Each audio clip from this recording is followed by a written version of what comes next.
Hi, my name is Shana Meshbesher, and you might know me from the Viroqua Food Co-op. I worked here for 10 years on the marketing department, or you might know me from a Viroqua graduate of 1999.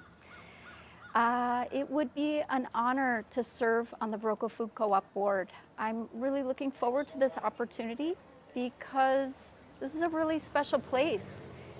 The Viroqua Food Co-op has offered so many opportunities to so many different systems of our community, including local and small farmers and producers, minority-owned businesses, which is such a crucial thing in this rural community.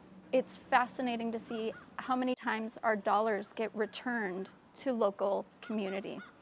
And in being here for the past 10 years, and more of course, there's been so much transition, and I want to continue to see the Viroqua Food Co-op add to this expanse that's happening here in the Viroqua community. I think there's more opportunities to come and definitely more challenges.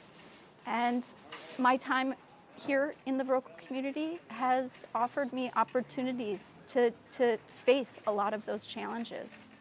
So if you're a co-op member, I would love to see your vote.